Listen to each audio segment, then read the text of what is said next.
My name is Alan Rosen. I'm 68 years old. You spend your entire adult life running toward a finish line that keeps moving slightly further away every single time you get close to it. You build something entirely from the ground up with your own hands and your own sweat. You convince yourself that the hardest part of the entire equation is the building itself. You tell yourself that the late nights in empty offices are normal. You tell yourself that the missed dinners are just the necessary price of admission. You accept the constant low-level hum of stress as your natural state of being. You genuinely think that once you cross a certain financial threshold, the pressure is just going to evaporate into thin air. You imagine that stepping away is going to feel like dropping a massive, heavy backpack after a 30-year hike up a very steep hill. You expect to feel completely light. You expect to feel totally free. You look at your savings accounts. You look at your Social Security projections. You look at the paid-off mortgage on the Florida house and the property up north. You have the fixed income streams perfectly arranged. The numbers look absolutely bulletproof. Any financial planner would look at your setup and tell you that you have won the game. So you decide to retire at 64. You hand over the daily operations of the business. You set it up carefully over the years so it does not need you to function anymore. You pull the plug, and you wake up on the very first Monday morning with absolutely nowhere to be. You realize almost immediately that you made a massive fundamental miscalculation. You sit there in your quiet house. You look at your phone sitting on the dark wood desk. It is not ringing. For 3 straight decades, you desperately wanted that phone to stop ringing. Now the total silence in the room is so heavy, it actually makes it hard to breathe. You realize you did not just retire from a demanding job. You retired from your own identity. You are no longer the guy who fixes the massive problems. You are just a guy sitting in a nice room. I am not going to give you a 5-step system for a perfectly happy retirement. I do not have a course to sell you. I am just going to tell you exactly what happens when the machine finally stops, and what we figured out when the quiet got entirely too loud. You wake up and you realize your calendar is completely blank, and that feels completely terrifying. Not good weird, just weird. You feel entirely unanchored. You are suddenly floating in this vast ocean of unstructured time. You remember exactly what it feels like to be flat broke. You do not ever forget it. You remember being 31 years old. You remember having absolutely nothing to your name. You were involved in a brief stint in what you still call the worst partnership of your entire life. You lost everything you had. You remember looking at a bank account that was entirely negative. You were completely out of options. You were borrowing money just to make the rent on a place you actively disliked. You were working odd jobs in your 20s. You even sold things door to door for a while. You were working constantly, but absolutely nothing was working out. You remember thinking that you had hit the absolute, unforgiving bottom. And you remember looking across the room at your wife. Barbara stayed. She had every logical reason in the world to pack a bag and leave you right there. But she stayed. You do not ever forget that kind of loyalty. The money is very real right now. We do not think about the grocery bill. But so was being flat broke. Both of those realities live in your head at the exact same time. You keep both of them in the room whenever you make a decision. You spent the next 30 years making sure you would never feel that specific kind of blinding panic again. You built the business. You moved things. You connected people who needed things with people who had things. You did not stop pushing. You operated with a level of relentless energy because you were running away from the memory of being 31 and terrified. Nobody handed you anything, and you did not hand yourself anything either for a very long time. That is the part everyone else skips over when they look at your life now. You built a structure designed to protect your family from the harshness of the world. And it worked. It worked incredibly well.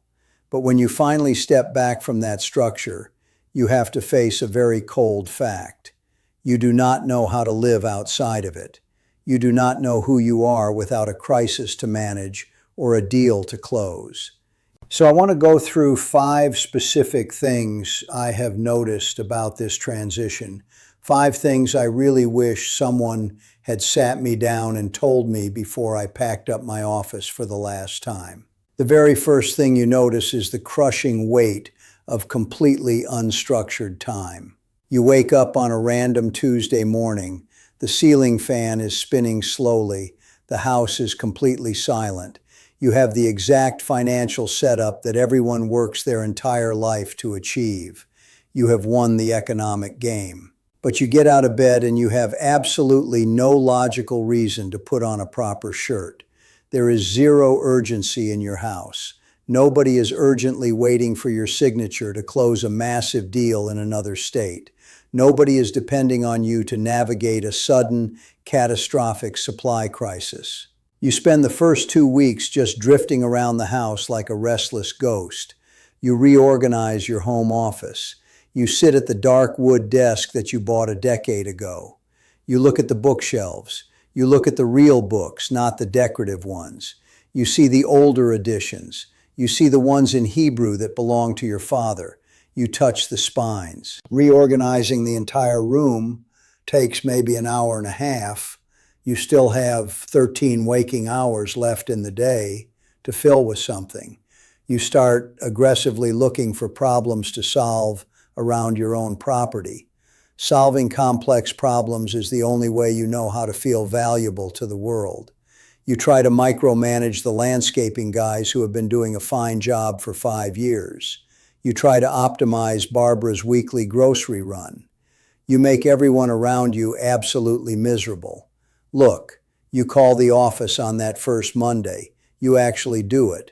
You tell yourself you are just being helpful. You call them just to check in on things. They answer the phone on the second ring. They are completely fine. The massive deal is closing perfectly without you. They do not need your help at all. That was somehow the hardest phone call you ever made in your entire life.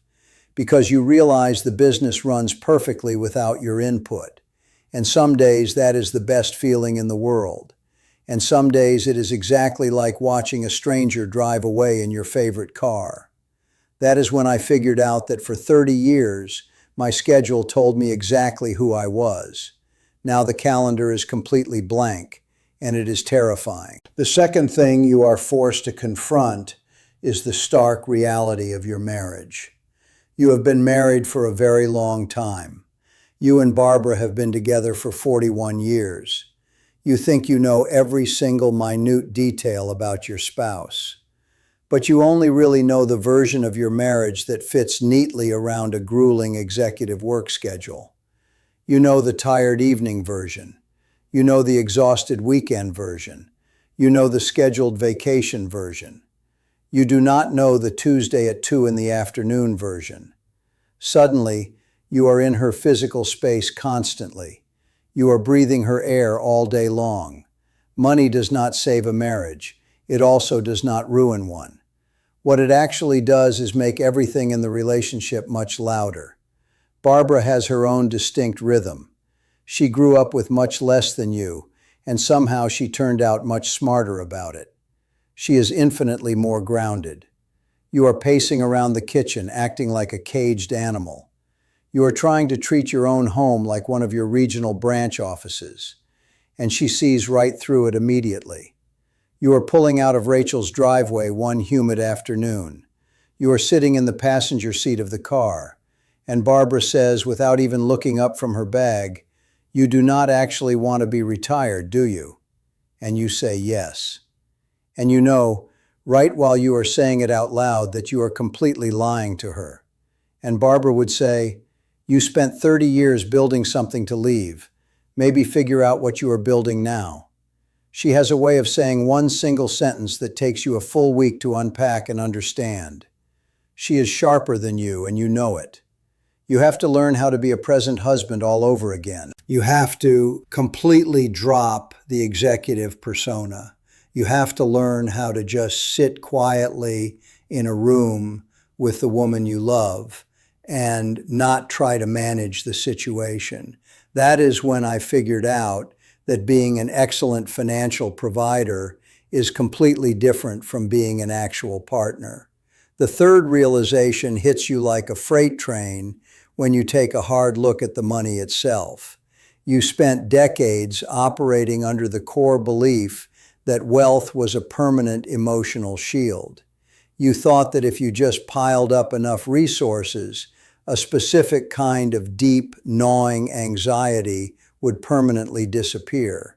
You thought the worry would just vanish, and some of it actually did go away.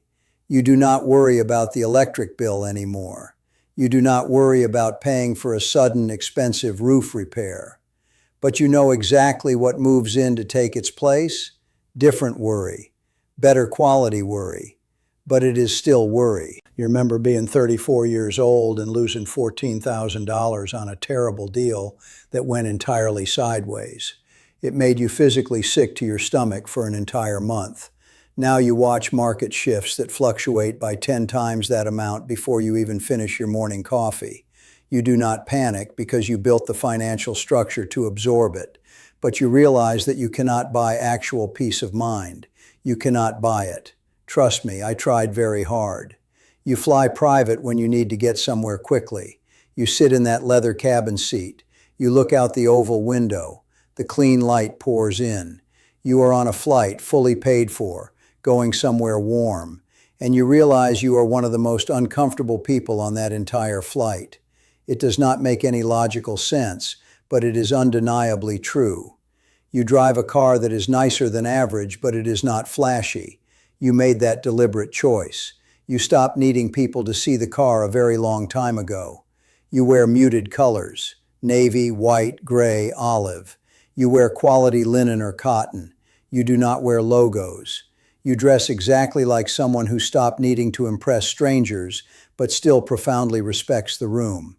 You realize that the money just amplifies whoever you already are deep down.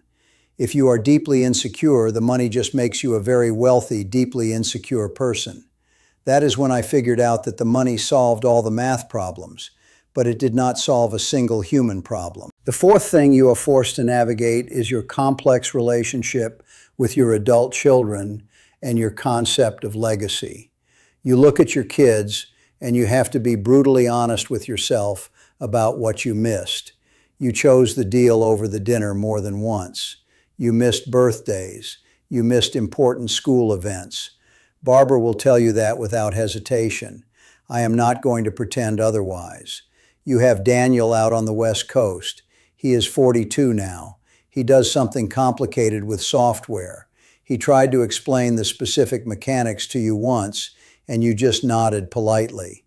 You are immensely proud of him, but you do not fully understand his daily world. You talk on the phone every single week. The conversations are not always easy or smooth. You have Rachel down here in Florida living right nearby. She is 39. She is married to Mark Engel. Mark is 41, works in real estate. Rachel is much closer to Barbara than she is to you. You know this fact intimately, and you do not fight it. You see your grandchildren.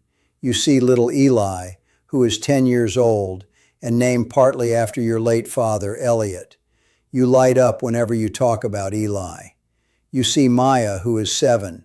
She argues aggressively with literally everyone she meets, and you have absolutely no idea where she gets that trait from. You watch them grow up, and you wonder what they actually think you stood for. You wonder if they just see a guy who was always holding a phone to his ear. My father used to say things that stuck with me permanently. He was an immigrant. He came over here young. He built a very modest, quiet life. He never talked about money, but he was never without it either. He did not teach you complex finance. He taught you that a man who keeps his exact word is worth more than a man who just has money.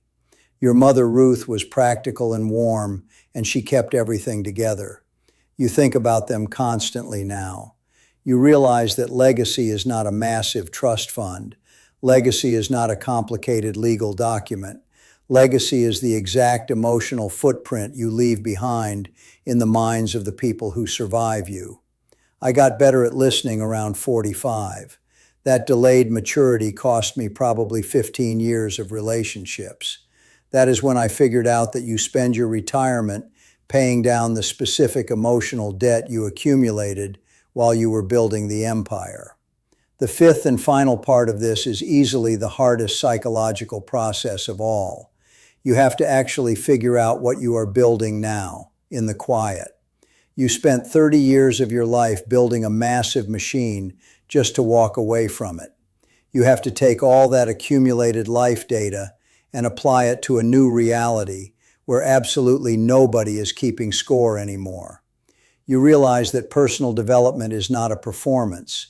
It is not a loud seminar in a hotel ballroom. It is just the brutal, quiet process of observing a life that was actively constructed, occasionally destroyed, and painstakingly rebuilt. You do not read the loud guru books. You do not talk about hustle culture because you actually lived it every day, and you do not romanticize it for 1 second. There is a book out there about a rich father and a poor father. I lived the actual situation. Both of those fathers were entirely real for me.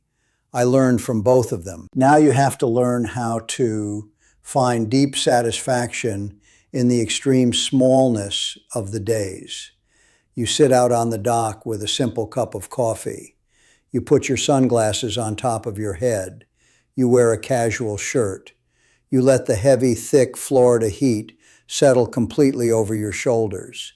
You stop trying to force the day into submission. You realize that your 20s and most of your 30s were spent being very loud, very confident, and being completely wrong.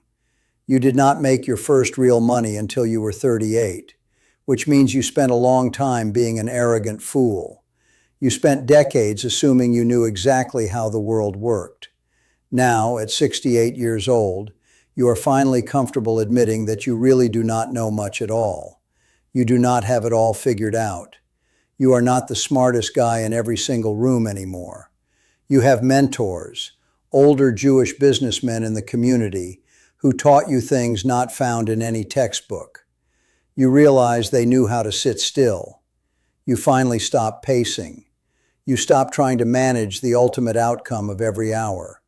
You start letting the day unfold naturally. And Barbara notices the shift. She always does.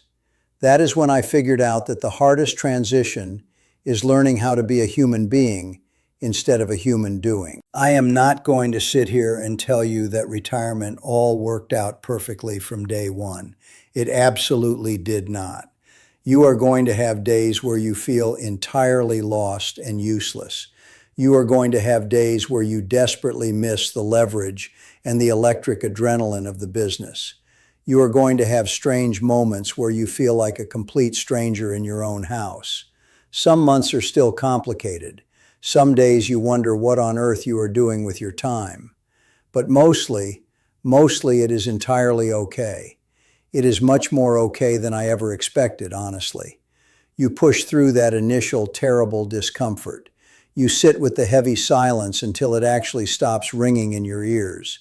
You start having real, quiet, unhurried conversations with your spouse. You start listening to your kids instead of instantly advising them on their problems. You stop violently managing your life and you start actually participating in it. And eventually, you find a new, sustainable rhythm. It is not the rapid, frantic rhythm of the hustle. It is a slower, deeper, much quieter rhythm. And I think that is worth saying out loud. If any of this sounds exactly like your situation right now, leave a comment below. Tell me exactly how you are handling it in your own house. Specifically, what is the one single thing about walking away from your career that you did not see coming at all? What caught you completely off guard? I find those specific answers more useful than you would think. Barbara and I talked about this exact topic for an hour after I first realized it on the dock. We will probably do a follow-up video on it very soon. Subscribe if you want to catch that conversation. That is what we do here. All right, take care of yourselves.